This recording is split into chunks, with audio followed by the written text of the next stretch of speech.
Welcome to the One Gang Worldwide podcast, your ultimate ride into the world of motorcycles. Visit cyclesworldwide.com where we offer a completely free marketplace for everything motorcycles. Join our One Gang community where you can connect, share info, and swap stories with riders from all over the world. Join for free at cyclesworldwide.com and be a part of the One Gang community right now. On today's episode of the One Gang Worldwide podcast, we're speaking with Randy Mashin, the entrepreneurial mind behind Tri-R Distributing and Kold Kutter Traction Products. Randy's companies are at the forefront of providing cutting-edge traction solutions that enhance performance and safety for riders across various motorsports disciplines. In today's episode, Randy will share the story behind his successful ventures, delve into the science of traction technology, and discuss how his products are helping riders achieve new levels of performance and reliability on the track. So let's gear up to learn how traction is redefining motorsport performance with Randy Mashin, right here on the One Gang podcast. There's not much that you can do other than you're going to go down on the pavement. Right. If you can learn off-road how a bike reacts to different situations, I think it really minimizes your potential to get in a situation on the road that you don't know how to react to. Right. One Gang Worldwide podcast, brought to you by Keyboard Motorcycle Shipping. Since 1978, Keyboard Motorcycle Shipping has been the trusted name in transporting motorcycles safely across the country. With custom designed pallets and air ride trailers, your bike is secure and protected every step of the way. By choosing Keyboard Motorcycle Shipping, you're supporting a dedicated small business that prioritizes quality and customer satisfaction. Ship with a peace of mind, knowing your motorcycle is in expert hands. Please visit shippingmymotorcycle.com. That's shippingmymotorcycle.com. And now, back to our show. Appreciate you having me on board. Thanks, Randy. Thanks for coming on, man. I think it's going to be a great show because it's going to take us into more of the distribution side of the motorcycle business. So we're excited to have you on and kind of learn about that part of the world. So I know there's a lot that goes into it. So let's start it off like we start off every show. Let's get back into your early life, your background. Tell us a little bit about the beginning, where you grew up, what influenced your passion for motorcycles as you were growing up. Yeah, so grew up in central Wisconsin till I was 18 and then moved to Illinois for job purposes. But really Wisconsin, let's say from the grade school days on through high school, was in Fond du Lac, Wisconsin, and you're just rural area. So right. Off-road bikes, I mean, before Fond du Lac and really third through fifth grade, lived in a small town called Kewaskum, Wisconsin, just north of Milwaukee. Okay. And, that's when the Honda ATC 90s came out, and we lived on the edge of a huge field that was just surrounded on three sides by houses. And that was our playground, was this huge field that was probably, I don't know, 400, 500 yards long and 100 yards wide. And rough mini bikes to go-karts to these ATCs year round, that was our playground. And that's where it all started, was, for me at least, what was way back and a long time ago. That's cool. Did you come from a family of riders, or were you kind of one of the first pioneers? On my direct family, my dad was into motorcycles. An uncle that was into motorcycles. Snowmobiling, of course, was a big part there in Wisconsin. And then one of my grandpas, he was into motorcycles back in the old days. He acquired an old Chicago Police Department motorcycle, was one of his bikes. Sweet.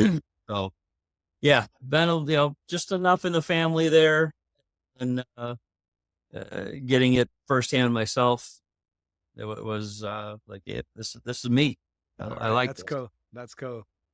That is cool. At what point did you decide to turn your love for motorcycles into a business? And what were those first steps you took towards founding Tri-R? Yeah, so in the and throughout high school, I was not only into motorcycles, but I was also into wrenching on stuff. I liked, shop class. They didn't have motorcycle class. So it was shop class. And me and a handful of friends of mine, that was our deal. We liked to work on it. I wanted to know how stuff operated, why it did this, why it did that, and so on. So that really got me into the mechanical side of things. And then it was graduated in '86 from high school. And at that time, I was looking for a job. It was winter time out. I had an 85 Suzuki GS 550 ES. And buddies of mine had the 600 Ninjas, and that 550, I could beat those guys on a race any given day. Those GSs were something else, man. Yeah, that dual carb setup that they had on there, and just crazy what they were doing back then. But it was wintertime, and I needed a car. The motorcycle wasn't cutting it. Before that, I had a 450L Suzuki, and I had that, actually got that when I was just turned 15. Bought it with my paper route money. Parents never knew I had it. I parked it in an apartment complex a half a block from the house and rode that thing year round, snow, whatever, rain. Right. I rode that thing. And then got the driver's license and got all kinds of speeding tickets and all kinds of trouble with it. So it changed. Is that when your parents found out? Yeah, they found out once I got the license. And so, by the way, I've had this bike for a while. So before that, we were good. But then winter came around, and my mom had moved away. So I needed a car, and all I had was this bike. So I came down to Chicago, actually, to sell the bike, or the Chicago area, to sell the bike. And the dealer wouldn't give me what I was looking for it. They happen to also have a used car lot. He tried selling me and putting me into one of their used cars, and like, no, this is a used taxi, man. There ain't no two ways about it. Yellow and green. And he was trying to convince, no, it's just, I'm like, it ain't gonna happen. So we're sitting in the general manager's office, and he's like, well, what do you do? And I said, well, actually, I'm looking for work. And he said, well, what's your background? I said, motorcycle gearhead, but also mechanical background. And he said, oh, we're looking for a parts guy if you're interested. And that's how it started. It was like, all right, sign me up. Wow. And been down here since. So I worked there, the parts department, for right around 2 years, and then became the parts manager for 7 years. And one of the companies that ended up buying Tri-R Distributing, they were founded in about, let's see, Tri-R purchased in 95. So right around, actually at 86, Tri-R Distributing was founded. The dealership that I worked for at the time was a multi-line metric shop called Watson Motorsport. It's just long been gone now, but we were one of his largest accounts year after year for the Spectra Oils brand. That's what they were founded on, was Spectra Oils, and they had several other lines, but the Spectra was what founded the company. Spectra Oils, that was their model from the get-go, was they wanted to build the best product and educate their network of distributors on how to sell the product, on what made it the best product, and then go out there and educate the dealers. So, at that time, you didn't have 80 players in the motorcycle industry, right. oil industry, I should say. It was a handful of them. And Spectro did it right by building the best product that they could. They were founded in 1966 by Bob Wayman, was the founder, and that was his philosophy. So he set up these regional distributors across the country, explained the product to them. He actually went around and did oil seminars to groups, to individuals, explained it to them what the differences were. And for that reason, Spectra was very strong, still a major player in the industry. But like I said, there's been 80 other oil companies now that seem to jump on board to what they assume is this massive market, and it's a very niche market. So being one of his largest customers year after year for those 9 years that I was there, he got a job offer. He, meaning the then owner of Trier Distributing, Jeff Ross was his name. He got a job offer to go to work for Advantage Performance Distributing out in California, which was a Spectra Oils distributor and Bridgestone tires, and they were a good sized distributor. He wanted to get out of the Wisconsin weather, the Midwest weather in the wintertime. He knew I wanted to get out of behind the counter and supposedly work less hours, Yeah, right. Yeah, right. Entrepreneurial work less hours. Yeah. So we were able to put together a buyout offer and purchased Trier Distributing in 1995, and been going at it since. As with anything in this industry, we've dropped brands, added brands, and really just or anytime the industry has changed, being a smaller, hands-on, I've been able to modify the company to adjust to those situations. That's cool. So that kind of leads me to the next question I wanted to ask. With Trier, I mean, you guys been around for nearly 4 decades. Originated in 85 or 86, and you bought it in 95. So it's 10 years prior and now till now. Can you take us a little bit into the significant challenges you encountered in the early days when you kind of started? I mean, you were a parts manager for a company, and now all of a sudden you're running your own company.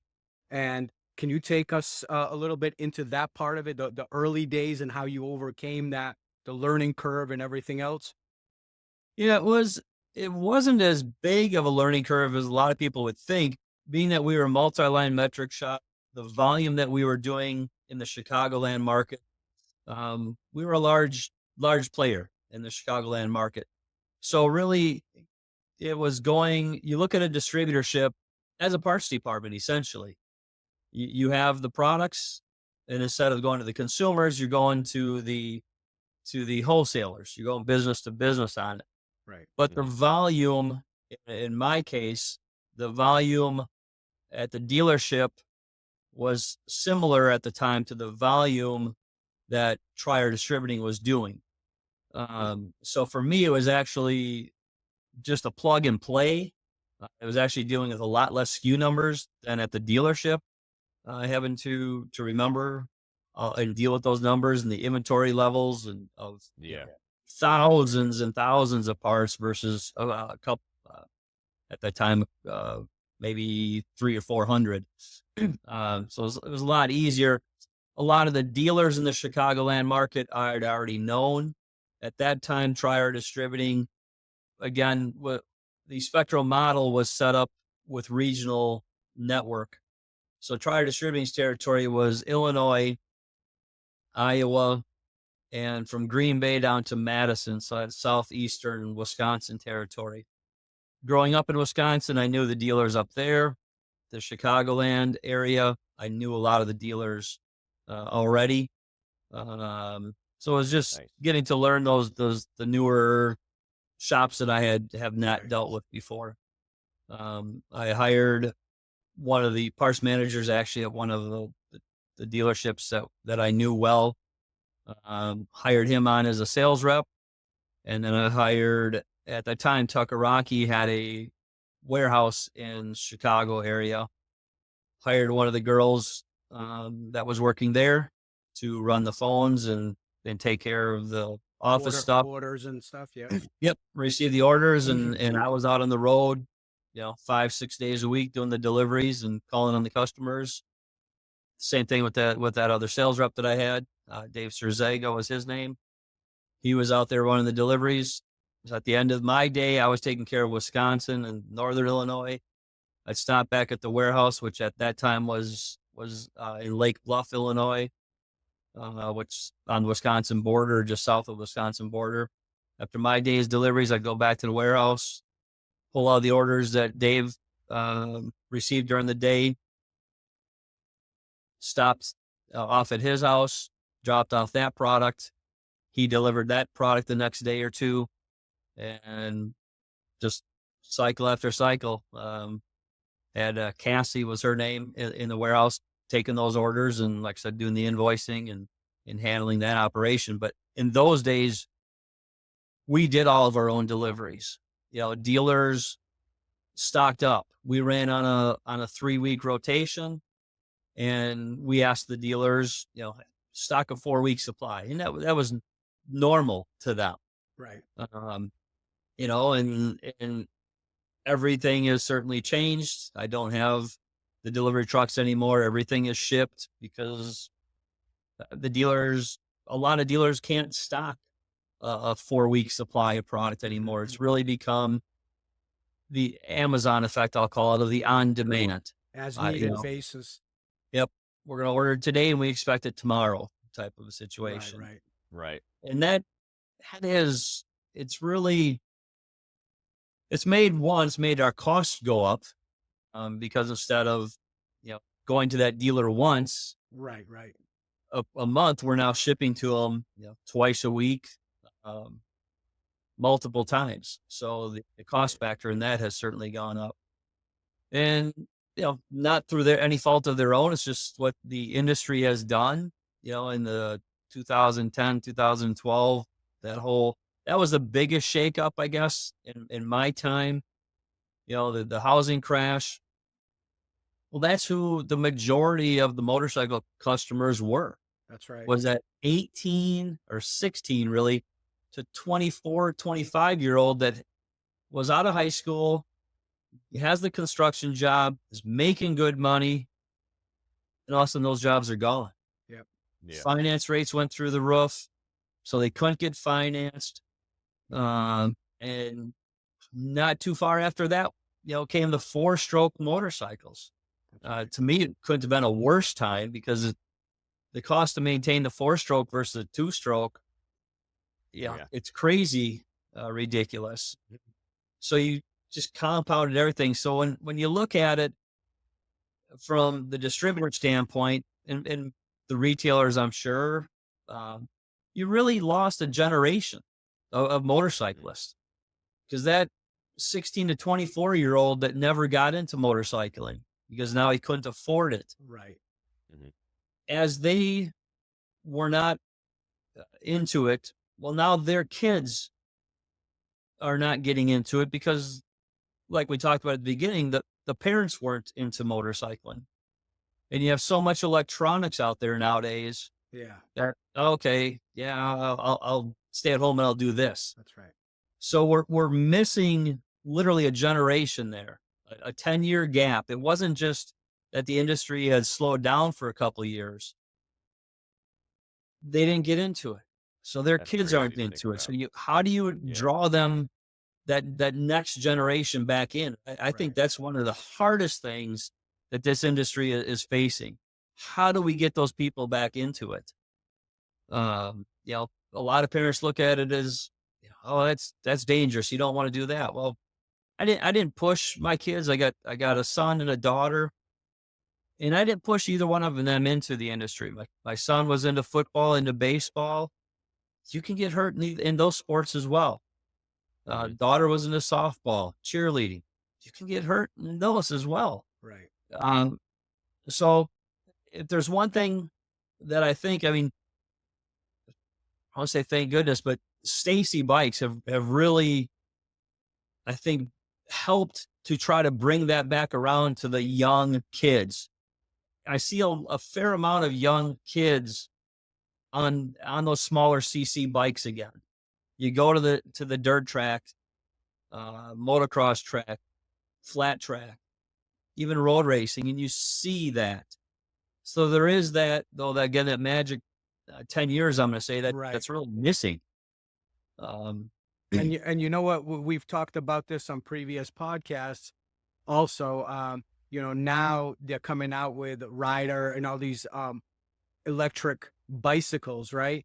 But the problem with that is, even though it gets kids on a motorcycle type feel, they're always, in my opinion, I think are going to stick with the electric because it's easy. They don't have to shift. They don't have to think. They just press a button and the thing goes, right? So as they Right. get older, my thought process is I don't see them going into transmission based, gear shifting type of thing. I think they're going to like the ease of getting on, pressing a button, and it just moves forward, Right. So that's that. I think part of that is going to hurt that part, the motorcycle industry when it comes to, the regular motorcycles you and I grew up with, or, what they sell now. But hey, quick question about when you took the company over, were you profitable? Were they profitable at this point? Were you able to make a salary and be able to pay 2 other people, or what was it? Take us a little bit into that. Yeah, it not a huge profit, but it was profitable. Um, in the first 3 years, I didn't take a salary out of it. I took dividends enough to cover my expenses and put everything back into the company to help it grow and succeed. That was my future.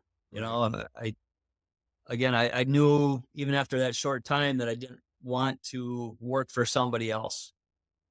Even though the 5 day a week work week and 40 hours was a pipe dream. Right. It to this day, 30 years later, 29 years later, my base is a 50-hour base week. And then with technology nowadays, you can't leave it, it's Right. in your pocket following. Always working. Yes. So it's based on a 50-hour work week. But when it's yours and you're That's right. getting the rewards, you're getting the headaches, but you're also getting the rewards, and it's your rewards. You can accept it. Right. It's a lot more gratifying. Yeah. Of course. Because I mean, if Yes. you're, we kill ourselves working every single day. So it's like, for the few fortunate that can break away or have that entrepreneurial spirit and mindset to work for themselves. I mean, yes, you're working your butt off and you're doing everything you can, but at least, like you're saying, the rewards are self-rewards. You see the big picture. 80% of the money is not going to the person that you're working for, and 20% is going to you. So that's a huge plus. Yep. Like I said, I mean, I've been fortunate enough to essentially, I'm going to say, my adulthood to make a living and a comfortable living. Good. There's certainly been better years than others, but you know what? I'm making a living at it. Right. And enjoying it. So, profitable from day one. Highs and lows, and that was in the going back with the different brands, that we've turned over. You look at it, and whether it was the market change or competitive with the larger distributors, we like to look at Trier Distributing. I said we, as a company, I look at Trier Distributing with select brands. A couple of years ago, actually it's been about 5 or 6 years ago now, we picked up Suter slipper clutches or Suter clutches out of Switzerland. So the brands that we carry, it's not 40 or 20 even. It's a select group of about 12 brands. We know those brands inside and out. I can answer 99% of the questions myself. Nice. If I don't, I won't lie to the consumer or to the dealer. You know what? I don't know that answer, but I know people that do know that answer, and I will talk to them and I will get you a factual answer, not something that you want to hear maybe, or something that I'm just making up as I go along to try and sell you on the product. And if we have a product that I don't feel meets your needs, I'll tell you. Right. You know what? I'm not going to lie to you. We don't have that item. Here's my choice for you. talk to these guys. Yep. But the worst thing that you can do, in my opinion, is try to deceive that customer into giving him the answer that you think he wants to hear. So be honest about it. And I mean, just time after time at consumer events, the response that I get from the consumers, they're like, man, I appreciate you being honest with us. I hope that you remember that. And when you're looking for another item, reach out to me. And if I can help you, I'll gladly help you. That's awesome. So that side of things, and every distributor has its place. The turn 14 now, the Tucker, the Western, Right. Yeah. the Parts Unlimited, Le Mans Corp, they all have their places. But most, again, I'm not saying anything bad about anybody because everyone has their places, but most of the time, the reps for those companies, when you're dealing with multiple catalogs that are 3,000 pages each, it's impossible for you to know Everything. every right. one of those products. Absolutely. So being that Spectral was founded on the philosophy of, we're going to teach our network of distributors the product so that they understand the differences in how oil is manufactured and blended, so they can relay that information to their dealers. That's really how I have looked at all of the brands that we carry. That's cool. I want to be a brand that is high quality and not available, but maybe a lesser known name, but their quality is better than what their competition is. Right. And that's how I've looked at building those, dozen brands that Trier Distributing represents. That makes sense. Curious about Kold Kutter, developing traction products for ice racing. What drove you to acquire that business, and how has it evolved under your leadership? Yeah, so Kold Kutter I purchased in 2013. Similar to the Trier Distributing, we were a distributor of Kold Kutter. Kold Kutter at the time was owned by Tom McKittrick, who owned Turn 1 Distributing out of Michigan. Turn 1 Distributing was also a regional Spectral distributor. So I had daily conversations with Tom, on business, business discussions, and so on and so forth. And Kold Kutter was a brand that he owned.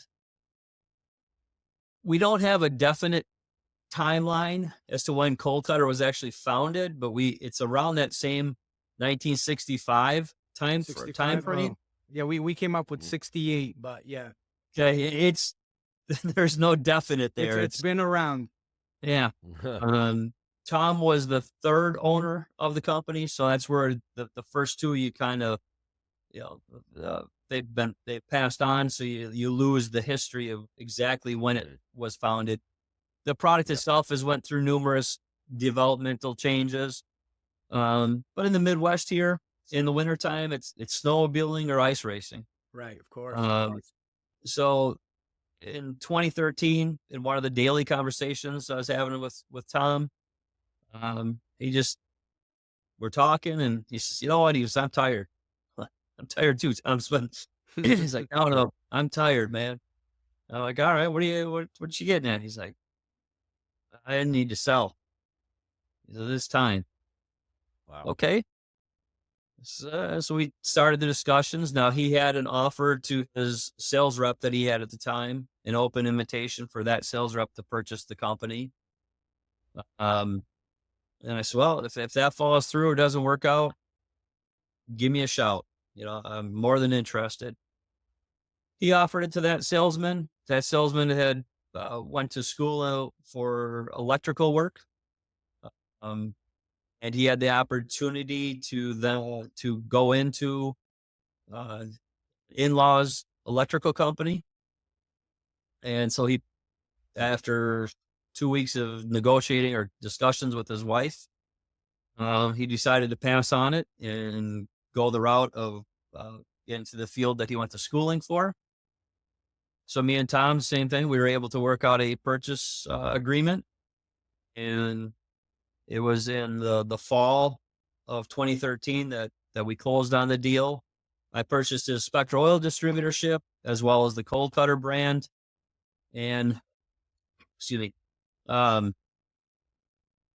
To this day, every conversation that I have with Tom when we talk about Kold Kutter, he says, "I'm glad I made that decision." He says, "You've done a phenomenal job with it." And up until last year, when we had no winter in the Midwest and much of the U.S., we had steady and continual growth since I owned the company. That's awesome. Every year there was an upside, whether it was expanding the market that we go into. You know, when I purchased the company for several years, it was motorcycles. That's what the product was developed around, and that was our 90% of our base. Side by sides, becoming so huge in the industry. Absolutely. That has opened up a whole nother segment there. And through social media, we've got a good following now in the international market. Places that I would never have thought, of that we would receive contacts, or inquiries from. The countries, it's phenomenal. I got guys in European countries, or I should say,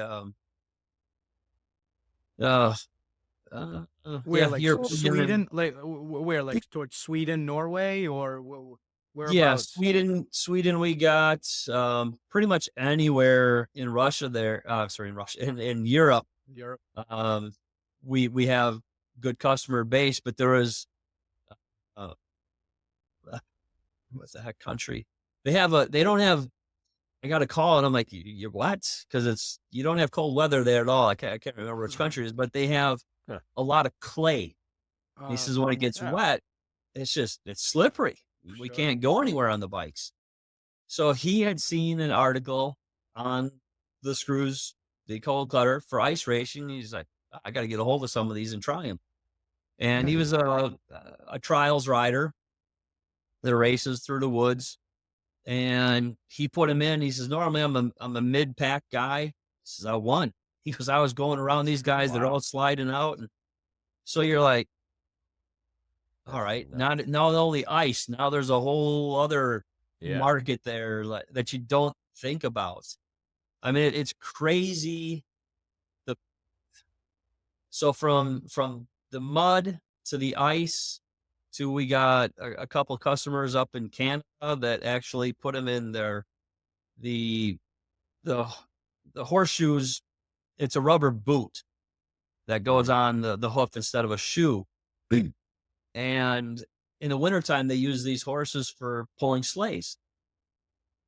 But they get on the slippery conditions and, the horses can fall and whatnot. So I have no idea how they came about finding us, but they contacted me. I'm like, sure, I'll send you some just to see how it works for you. And they were thrilled. They sent me videos of the horse galloping down an icy covered road, and they're able to stop, and the sleigh just swings around, and they're laughing, and it's just, it's crazy the other markets.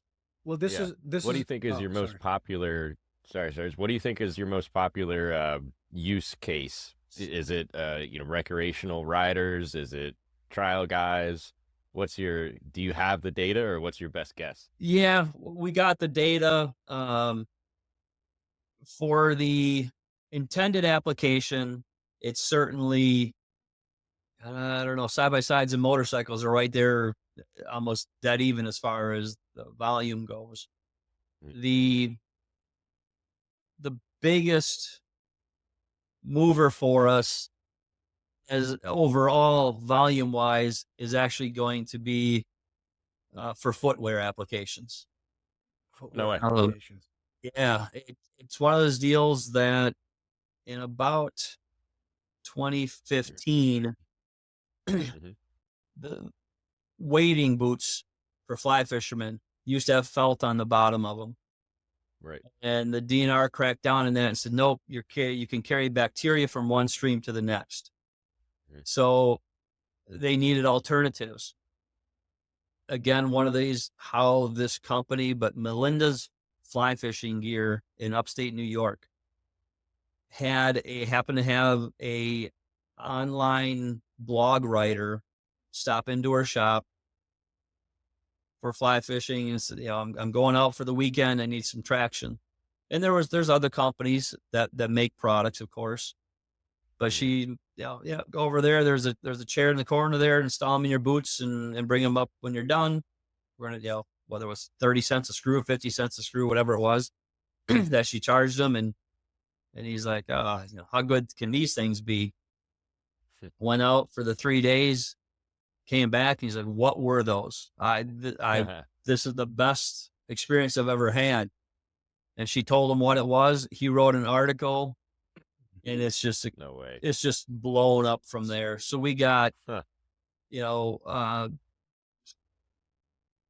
we have different logging companies to the DNR of different states. They use them. Their staff use them in the wintertime when they're having to go out into the woods for whatever they're doing. To the U.S. Coast Guard has bought them from us on their ships in the Great Lakes in the really cold when the waves are coming over and forming ice on the ships. So footwear traction is a Cool. big part of the business for us now, which really came out of nowhere. Yeah. Ice fishing guys, you go out there on the ice with your ice shanty and you're pulling it out with a snowmobile. These snow dogs are quite popular for those applications as well. And they're putting the traction screws in their snowmobile track, their ATV track, their snow dog tracks, anything to get in the traction. But once they get there, then they realize that they're walking around, they're trying to walk around, that they're sliding. And it really just takes a couple. I mean, we supply them to there's several different race organizations throughout Wisconsin, Michigan, and Minnesota. We supply them to their track workers for the ice races. And you can put in 6-8 screws in the bottom of your boot and you get better traction than walking on pavement. So it's really helped them. And like I said, just purely by chance, I want to thank Melinda's for getting us out there, because without her, I have no idea. That's wild. How it came about. Randy, let me ask you this. This kind of transitions to what you've just been talking about. I mean, cold cutter screws have become kind of a staple in the motorcycle ice racing industry. But now you're transitioning into different facets, from footwear to, as far as even traction for horses and things like that. What do you think makes them so essential? Give us an understanding of what goes into these type of screws and why every time somebody tries them on a new product or a new design, that they love them and they call you and they order and they want more. Well, what is it about them? Yeah. So when I bought the company, like I said, in the fall of 2013, that design of the product had been around for a couple of years. But the one issue that you face is when a consumer would look at it, like, oh, it just looks like a sheet metal screw, or a version of. The first year, of course, in the fall, you're just kicking off the season to the ice racing. So it was really buying the inventory and just going through the motions, let's say, for the first year. The second year started going, okay, what can we do to improve things? And at the same time, unfortunately, because we design the screws, we have them manufactured for us. And the one issue that you always faced, or Kold Kutter, or any manufacturer for that standpoint, faces is the quality in the manufacturing. You're relying on the actual company that's producing the products for you to get it to within your tolerances. And the screws, you look at it, like I said, just average Joe looking at it like, oh, this is a screw. How hard can this be? Right. Until you start diving in. So I went to the manufacturer that we use. And the reason that we still use a manufacturer on it, I mean, kind of sidestep, and then I'll come back to it. The reason that we use a manufacturer versus doing it ourselves is the technology and the equipment, the money that they're spending on this equipment to keep it updated and get the newest equipment, from the heading machines to the threading machines. The cost of the product, if I was have to do that, I mean, we're dealing with a very niche market within the motorcycle industry. Yes, we've expanded into these other areas, but it's still a very, in the big picture, a very small market. The cost of the product would have to quadruple in order for us to stay up with the technology of the machining process. So for me, it's a lot easier to work on the designing of the product, go to the manufacturer that we have been using for many years, knowing that they understand the tolerances that we require. So in that second year that I had the company,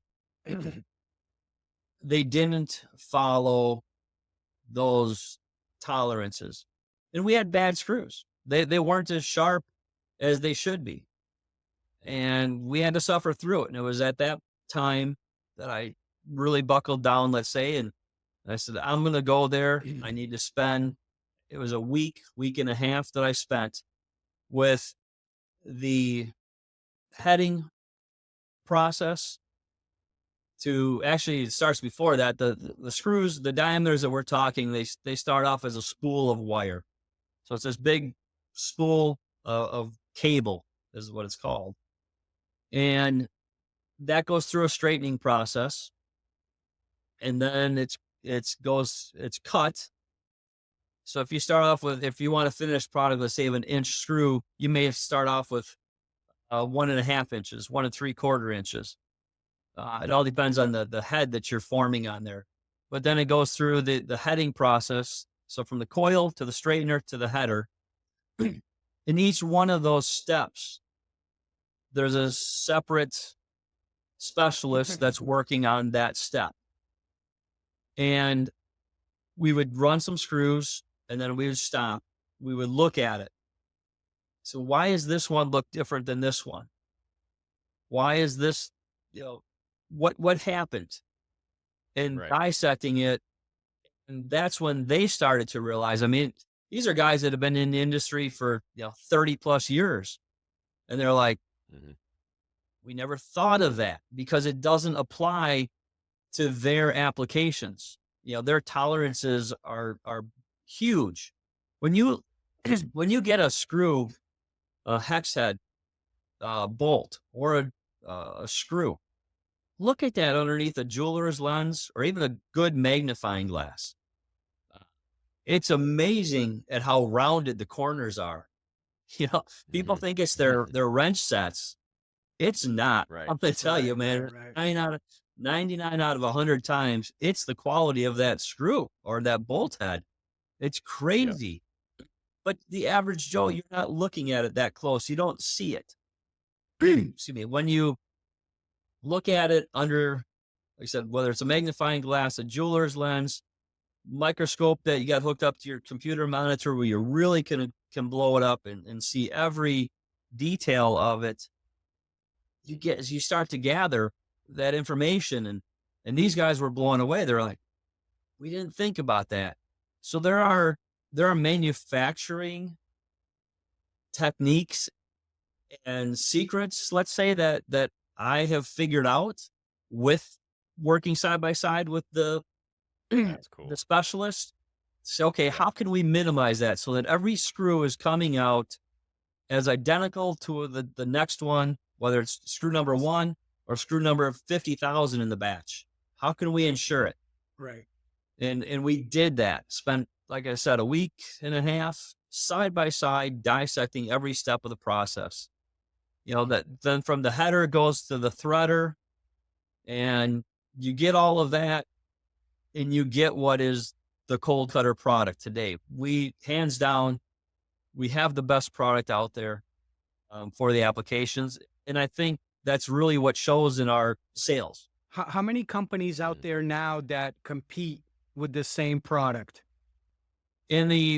Specifically in the motorcycle application or the powersports application in the U.S., there's me and one other company. Okay. Canada has 2 companies. I'm sorry, 3 companies up in Canada. And then in the footwear, of course, Sims, wading boots, they have their own product. And in the footwear, there's probably at least 10. At least 10. But we are a dominant force. The Canada has their own screws.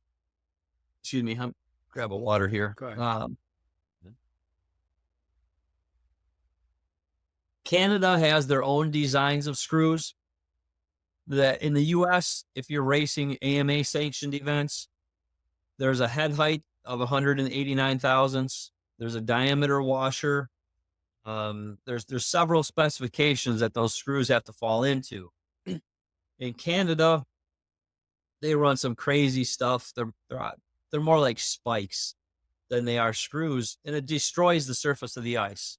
Got it. You can have an ice racing event here in the U.S. with AMA sanctioned screws, and on clean ice, I'll put an AMA screw up against any one of those. You're 189, 190 thousandths in head height, and these guys are talking 7/8 of an inch or 5/8 of an inch just in the screw head height. And like I said, it's more of a pick. 1, it destroys that ice surface. 2, when you really have those discussions with the racers and you explain to them, do you really think, Mr. Racer, that anything more than a 16th of an inch, if you were on what you call hard ice, you have soft ice and hard ice. If you were on hard ice, do you think anything more than a 16th of an inch of that screw is penetrating into that ice surface? Anything beyond that, you're simply tearing up the ice surface. And you get into those loose surface conditions. And while the taller screw will go down through that loose surface material easier, you're also creating more drag because it is going through that material. So you're creating resistance there. Yeah. So, delicate balance. Yeah, it is. And any organization, they will clean off the ice after X number of heat races or, qualifying, whatever. They'll clean it off. So I'll put the AMA screw. Now we do make what Kold Kutter calls a Canadian headed version, and it's simply the same thing. It's a 1/4 inch hex head, same as the AMA, but it's almost double in height. It's 290 thousandths in head height versus 180 thousandths the AMA. That's not 180, 190, 180 thousandths. But it's still that hex head, full hex head design. Right. And that is quite common in the side by sides. Those guys, the organizations that are out there haven't really come up with a good set of rules for the side by sides. Some of them will allow that the Canadian AMA or the Kold Kutter Canadian design. Some are only the AMA. It's really, it's an ongoing thing trying to figure out what is best. Standardized. Yeah. Yep. Yeah. So that's that. Right on. So the next question is I'm excited for. So with Tri-R and Kold Kutter, you've been through some pretty cool sponsorships over the years. What are some specific relationships and events specifically that you've really enjoyed thoroughly? So in Tri-R Distributing, you can see over my shoulder there, this guy here, Ion Steer and sprint cars. That's with the Spectro side of things. Uh, That's so cool. yeah, That's this wild. one here, that's a drawing of Charlotte Caines. Unfortunately, she passed away in a racing incident, American flat track racing incident, 5 years, 5 years ago now, I want to say it was. Before. But she was really the one who got me into the flat track racing. Before that, growing up in Wisconsin, everything was off-road, everything was dirt. But then from 18 to 28, 29, when I purchased Tri-R, the Chicagoland market is all pavement. So everything was street. I was attending an event in Milwaukee. At the time, it was called the Rocker Box. It was an outdoor one-day motorcycle event. Huge, but big show. And I was introduced to Charlotte's dad by the promoters of the company, and they're like, "You really got to check out his daughter. She's fast." And she was racing local at the time, just going to the national level, to American Flat Track. Her dad, Jack Caines, super nice guy. We talked, got her hooked up with some product. That really got me into, to this day, I'm still huge into flat track. Cool. Both local and on the national level. With Spectra oils and with the Suter clutches now as well. So Charlotte Caines and her dad are really the ones that got me into the flat track side of things. So with that, there was an event in Wisconsin called the Dairyland Classic. It's put on by the Steel Shoe Fund. They raise money for injured riders, flat track riders specifically. That's a big event. It's held the same weekend as Moto America in Elkhart Lake, Wisconsin. The Dairyland is in Plymouth, just out of Elkhart, 3 miles from the track, something like that. And that draws regional guys as well as national. And that's a great event. They always pack the stands there. So we've been a supporter of that event for as long as I can remember. Same thing, whether it was Spectro or Suter or Kold Kutter even, because so many of those flat track racers are ice racers as well. Cool. So that's good exposure. Yeah. Yep. Walking, it's great walking through the pits and knowing 90% of these riders. Right. And they'll, "Hey, what's going on, Randy?" And, "Hey, how you doing?" And, "How's the track today?" And, it's just it's a great feeling. On the ice racing side, the Kold Kutter side, like I said, we sponsor every organization out there that has anything to do with ice racing in the U.S. We sponsor or support those. I get requests for rider support, rider sponsorship.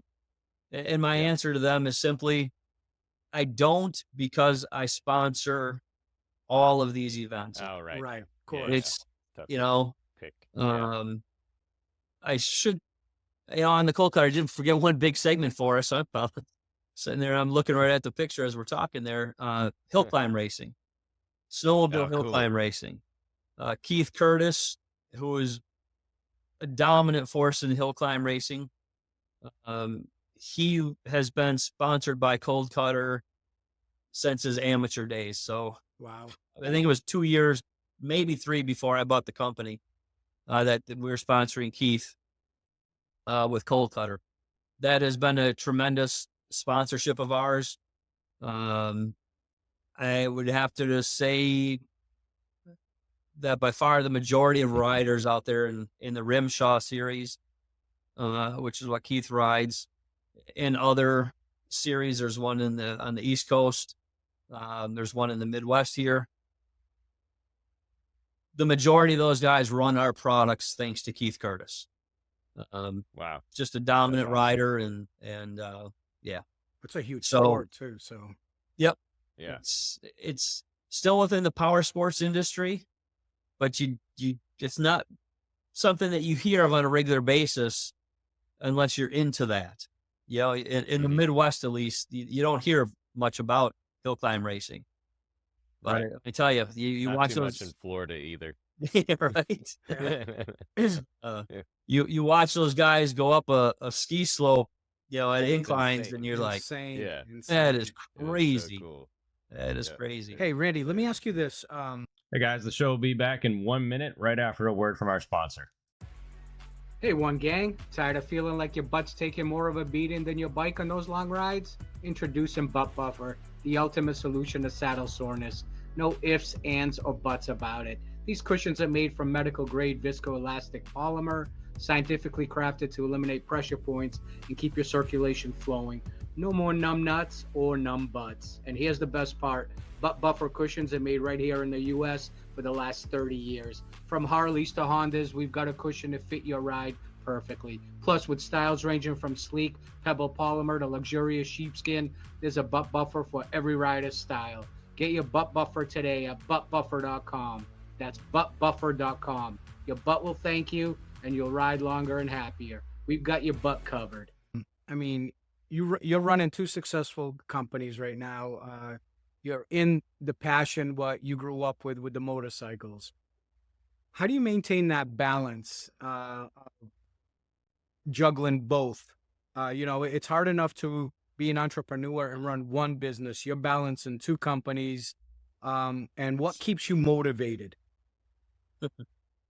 Balancing it, it's the hours, you know. Right. My son, I had mentioned my son and daughter earlier, who never got into the power sports industry when they were younger. Of course, as soon as my son, his senior year of high school, while he was on the football team, he started talking about wanting a motorcycle. At the same time, he was going off to college in Phoenix for 4 years. And I said, you know, has he heard all the stories, you know, has heard all the stories of me when I was growing up, Right. you know, good and the bad ones. Yeah. He said, well, you did this. And yeah, but it was a different time. You know, we didn't have cell phones and all the Right, distractions all the distractions. and is nowadays. I said, so I want you riding off road for 2 years before I feel comfortable with you getting a street bike. That's a great rule. You know, it's learn how a bike is going to react to certain situations. Yep. And if you're just thrown out there on the street, well, when that happens, there's not much that you can do other than you're going to go down on the pavement. If you can learn off road how a bike reacts to different situations, I think it really minimizes your potential to get in a situation on the road that you don't know how to react to. Right. Right. There's still going to be times, but at least it minimizes. Of course. It minimizes that. Of course. So didn't get as much riding time in as I would like because, like I said, he went off to Arizona. In 2003, Spectral Oils got purchased by a Motorex company out of Switzerland. They still batch blend everything in Brookville, Connecticut. They put a lot of improvements into the facility. They didn't want to change anything. They were just looking for acquisitions to ultimately blend their some of, if not all of their U.S. based products or their U.S. products in the U.S. Right now, they have a blender that's blending it for them. They do import some of their stuff from Switzerland, but ultimately they wanted complete control over their products. So they acquired Spectral, and the president, actually CEO, I'm not sure what it is, Eddie Fisher. Fisher is his name. He's, I'm going to say, the president of Motorex. He came and visited me the week that they purchased Spectral. He wanted to get a feel for the regional guys, you know, what was their story and what were they about. And when we got done talking shop for the day, we started talking about our families and stuff. And I mentioned that my son was just graduating, or I just graduated from Arizona State. Bless you. you. Arizona State there for marketing. And it's okay. Next day, I get an email from him, and he wanted to know or if my son would be interested in an internship with Motorex over in Switzerland. Wow. So I'm like, I'll check with him, but I can imagine that he would be. So Investing in the future. yes, and that's, Motorex is a very family. It's Motorex themselves are very much like Spectro. It's a family-owned company. Motorex though is they're 100 and some years old now. Wow. But it's still owned by the family. So bottom line is that he offered this internship to my son Jake, and Jake accepted it. It was a 5-month internship. But before that, he wanted to get his street license so that he could ride over there if the opportunity came up. So before he left Arizona, he got his motorcycle license, came back to the Chicago area where I live for 4 months before the internship started. And within a week of him coming back, he went out by a Z400 as his first street bike. Right. And he was like, a 600 or something. I'm like, you know what? Again, it's your first bike. Start It's, smaller. and really when I hopped on it and took it for a ride, it's like, this isn't a 400 like I know 400s. And talking to friends of mine, parts managers, they're like, yeah, this is more like the 600s when we grew up. It's really a different beast. I mean, the fuel injection and everything has really made them different. So I said, for a first bike, you're good. Now, of course, he wants to step up, and he's pushing me to step up. But I'm like, Well, what does he want now? at least a 6. A 6? He likes the sport bikes. He wants more of a that road race type design. Yeah. Myself, I'm at that. I actually acquired my dad's Z1R Wow. 4 years ago now, and it was he hadn't driven it in several years, so the brake lines were plugged up, and so I literally, when I acquired it, I took it to a shop that we deal with, known the guy for a long time. I said, take your time. I'm not in a hurry for it. Just do what it needs to get it roadworthy and running, in running condition. I'm not looking for a complete restoration, because I want this to be a daily driver for me. Right. I don't want it to be restored. I believe in riding the machine. There's maybe a time for restoration, but this isn't the time for that bike yet. So got it running, and that's my daily driver as much as possible. That's cool. That is cool. It's amazing how even then, how that bike is it just flows. You look at it and you're like, man, that thing is top heavy and this and that, but they designed it right. It's Absolutely. It's a good bike. Yeah. So looking back at your achievements with Tri-R and with Kold Kutter, do you have some moments that make you kind of think like, hey, we did it, we made it? Do you feel like that has come up at any point over the years, or do you feel like you're still climbing the mountain constantly? I still climbing the mountain. I mean, I think if you've got to a point where you're there, it's time for you to pass it on, let's say, Yeah. Right. Yeah, you always got to be looking for the next opportunity. And with Tri-R, we're still, every day exploring opportunities that are there. Like I said, it has to be the right fix before I would, or right match, not fix, the right match before I would pull the trigger on that. As far as accomplishments, though, I think it's a great accomplishment just still being a profitable and viable company in this industry for the 29 years that I've owned it. Right. Yeah. All the changes and all the regional distributors, the Nichols distributing, the Marshall, the Jones, yeah, a lot, dozens, Yeah. Yeah. and I think a lot of that has to do again with focusing on a select line of brands. If you can know those products and explain those products to your dealers, they understand that this is a product that you feel confident on selling. You're not selling it because of a price point. Right.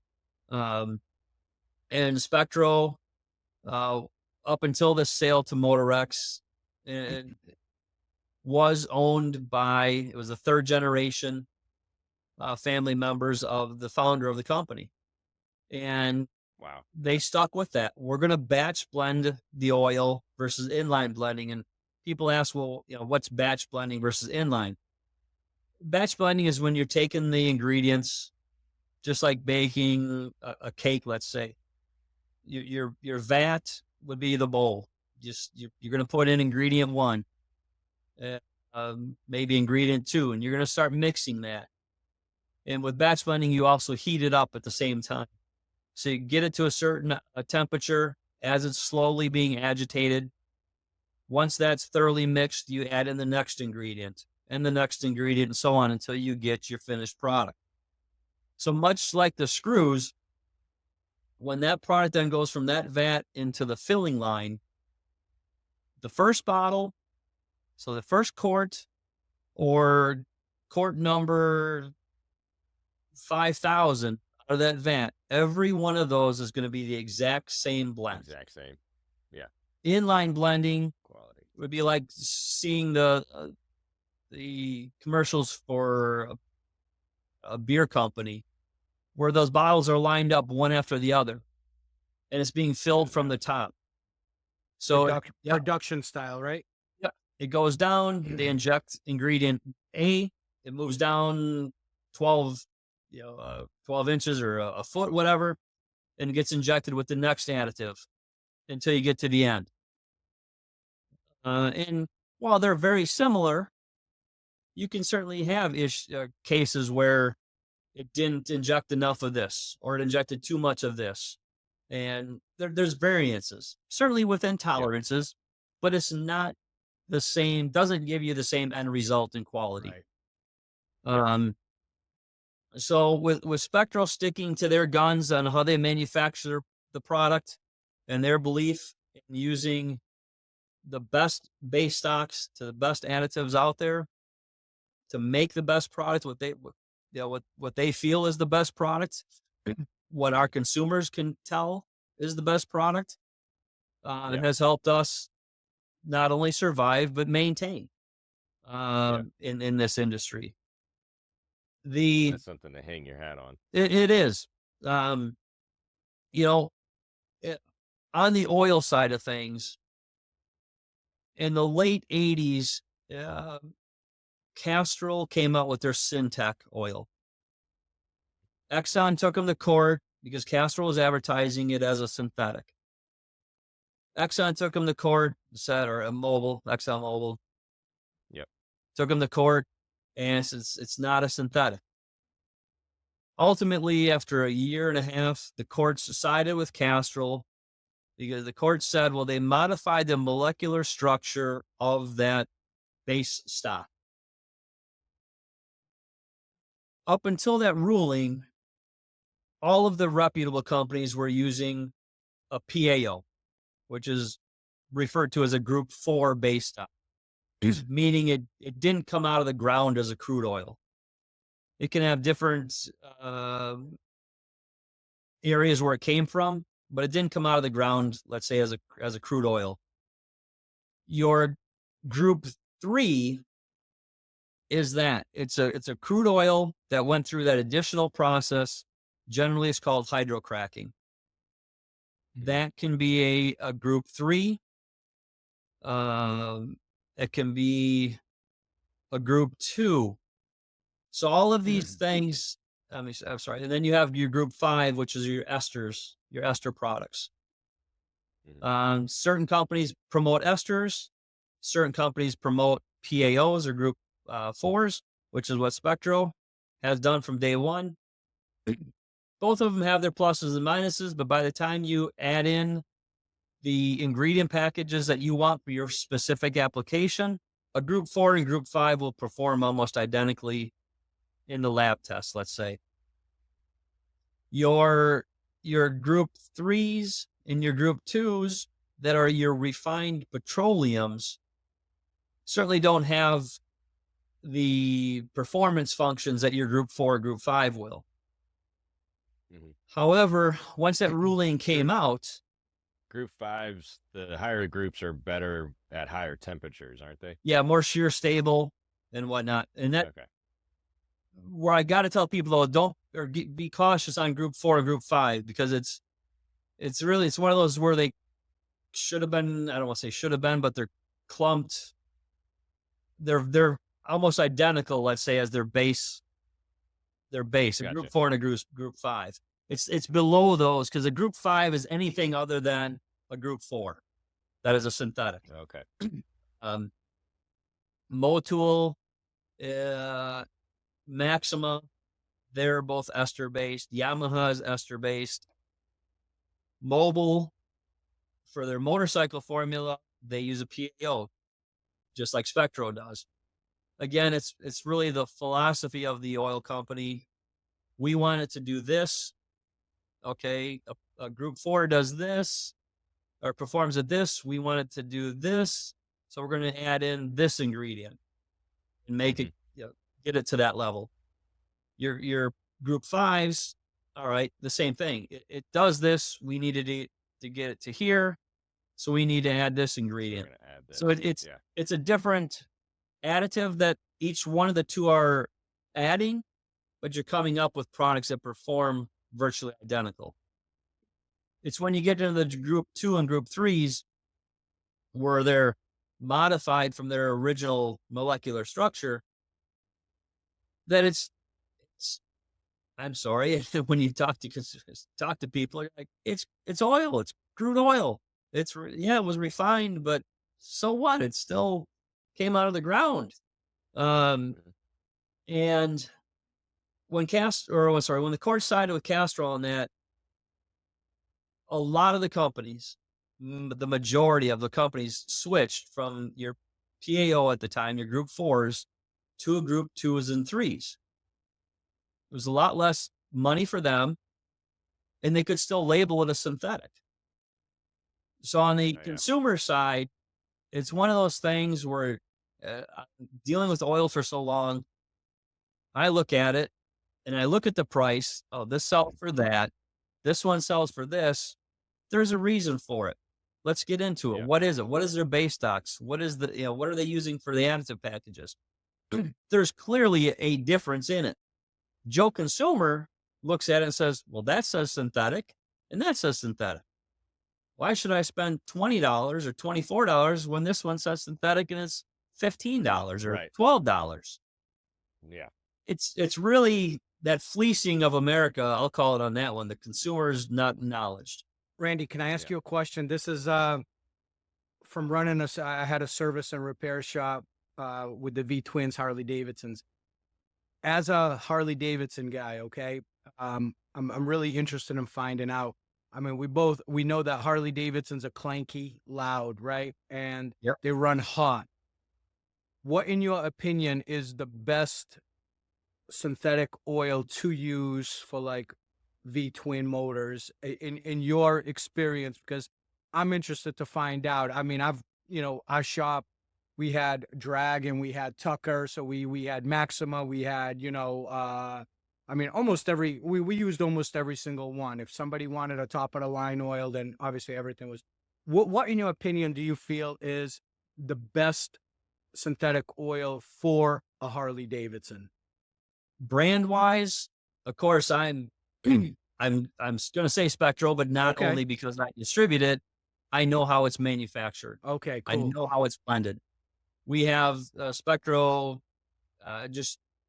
has had, but together, or this year, we finally put together a program with Zippers Performance. Yep. They endorse Nice. Spectro. Nice. Dark Horse Crankworks, Holden Brothers Racing out of Newton, Wisconsin. They're a huge Harley aftermarket company. I've been supporting the Holden Brothers side of things, which is a division of, or Dark Horse is a division of Holden Brothers. When Holden Brothers had their race team up until 5 or 6 years ago, they were Spectro. We are huge with those guys. So Awesome. A lot of testing, track testing with those guys. So we got Zippers, we got Dark Horse, and we got Baker Transmission. So you got major performance companies in the V-twin world that are constantly using this product and getting great results. So that was my question. Thank you. I from now on, I will use Spectro as far as I've used it before, but I'm never consistent. It just depends what I order, even if I'm doing my own bikes. But let me ask you this, and this is kind of an interesting thing before we get into the speed round. I mean, you're someone who's built 2 successful businesses. What kind of advice would you give younger entrepreneurs or entrepreneurs just in general that are trying to enter the power sports industry? What would you tell a young Randy, knowing what you know? Oh man. Don't do it, man. Don't do it. Run. It has certainly changed, and that's where my son, when he got back from his internship in late March, I believe it was,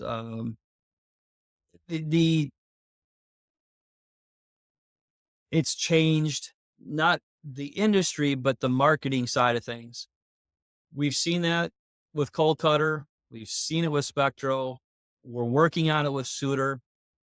You not only have to be knowledgeable as far as where the industry is right now, where you're seeing it 5 years from now, 10 years from now, you have to be knowledgeable on social media. It is, I could add in another 20 hours to my week with no problem, just trying to handle social media. But whether it's yourself or you hire a company, every step of the process, if you're starting off with just 1 or 2 products, the chances are that you are going to be the person that has to be promoting that product, that brand. So you have to understand social media. What works, what doesn't work, what are you wasting your time on? You can do all the research that you want, and it'll give you a guide, but until you start to mess with it and understand what works for your audience, it's a learning curve. But self-promoting the brands, because there's nobody that's going to jump in to a distributorship position right off out of nowhere and have even 12 brands. Right. There's the competition out there. Those brands that we have very limited distribution to them. So when you get into going back a little bit to when I talked about the big box distributors, let's say, again, it's their line, the education, the product education of the brands. It's not there with those guys, the in-depth.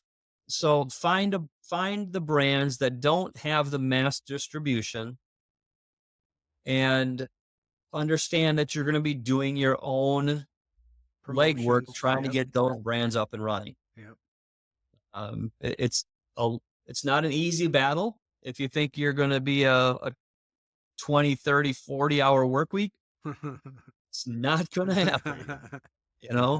You got to get a job at the bank for that stuff. So not in your entrepreneurship. Where can people find you on social media? Speaking of social media. Yep. So the Trier distributing is a little bit different because we are business to business. We're not a retail. We do have a social media for Trier, which is simply on Facebook only. That's Trier Distributing. Okay. I don't put as much effort into it as I could, simply because it's business to business, and we're going through those stages right now, trying to figure out what we need to focus on, and is Trier Distributing really a site, or are we better off building like the Suter clutches? Right. It has its own Facebook. It has its own Instagram account. Yep. There's a Spectro oil site that me and another distributor share on, and that's We Sell Spectro. That's also only on Facebook at this time. But as we both can put in, we're admins to that site. So we can both add, whether it's an event that I'm doing or an event that he's doing out on the East Coast, information to that site. Awesome. The Kold Kutter, same thing on Facebook and Instagram.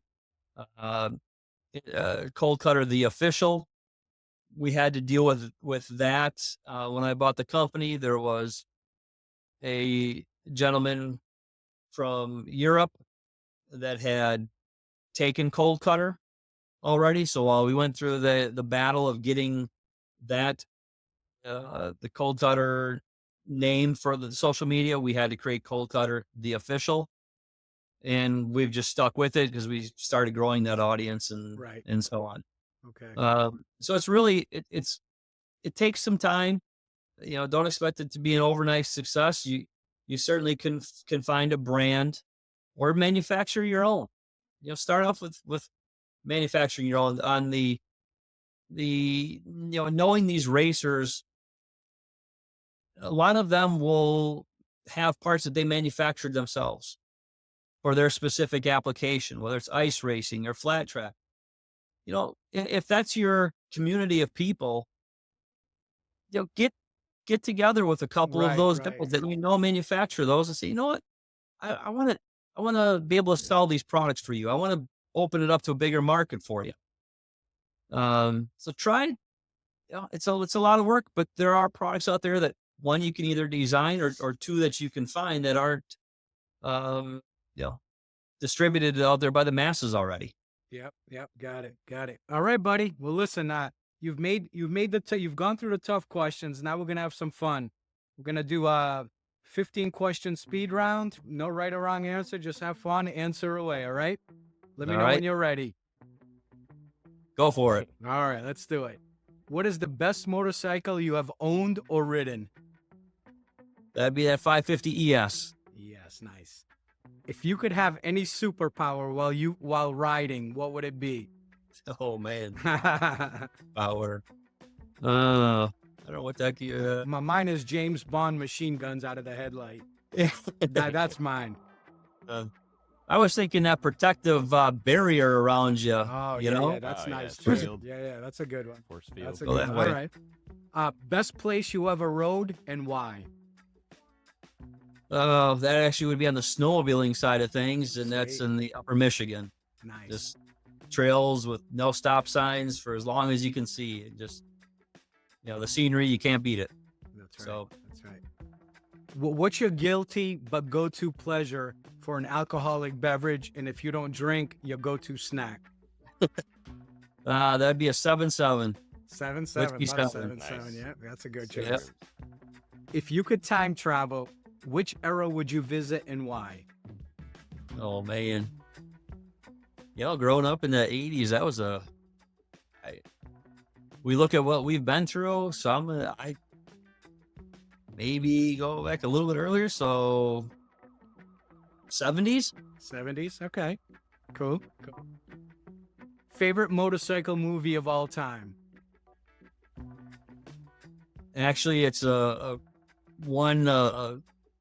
film festival one. It's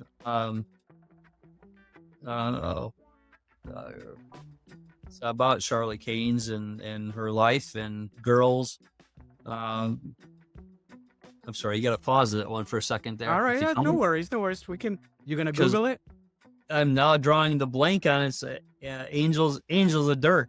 Angels of Dirt. Okay. All right. Yeah. Cool. So Angels of Dirt, just simply because it started off as women in the motorcycling industry, so it has multiple racers.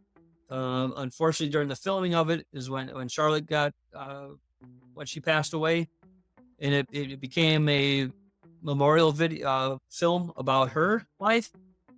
But it really, like I said, it encapsulates many other females that are in the racing industry, Which is good to see, because I mean it's getting Yep. better and better too. So we've had a couple of female racers on our show, and it's just cool to hear, you know, the dedication and the hard work they're putting in. So it's awesome to see. Who was your movie crush when you were a teenager? Oh, man. You know, As Ben likes to say, whose poster did you have on your wall? Yeah. you know, though, to this day, I'm not a movie buff. No. I'm not. So I think our era was like Bo Derek, Farrah Fawcett, it's Heather Locklear. I mean, I know that's the stuff I had on my walls. Was that no? Yeah. I guess it would be Bo Derek. I guess would be the closest thing, because Right. we were out hunting and we were out riding. Yeah. I got You know, it's yeah. If you could meet and have dinner with one person, past or present, who would it be? Oh, past or present? You know, I would have to say Fred Fox. Fred Fox, that's a good one. Fred Okay. Fox. I would really, you know, from the humble beginnings of out of the trunk of his car to Yeah. where he got the company. How did he make all that happen? And Right. That would be a great story to sit down with him. He's an influential man, that's for sure. One law you would change if you were president for the motorcycle industry or community. I don't know so much change as enforce would be that Yeah, distracted driving.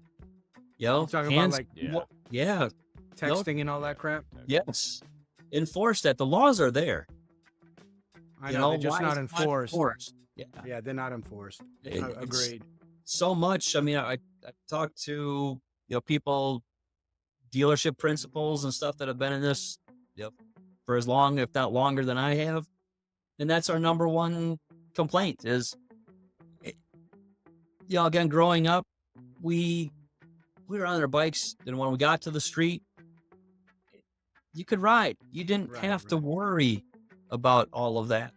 It's really taken a lot of fun when you have to drive 100% on the cautious side, looking in the mirrors all the time. You're on a stop sign.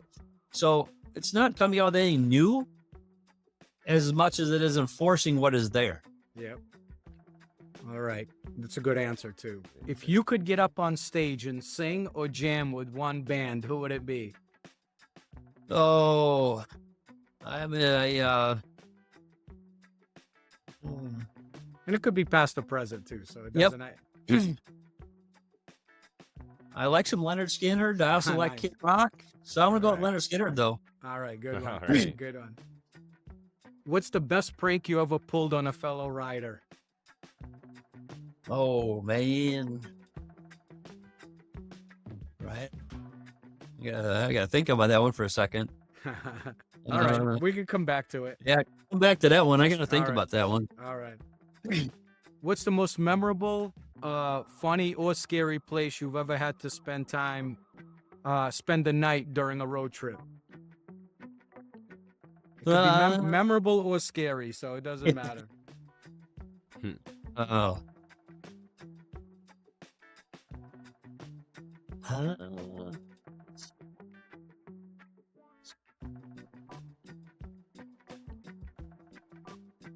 Owning two companies, you probably don't take a lot of road trips, so Right.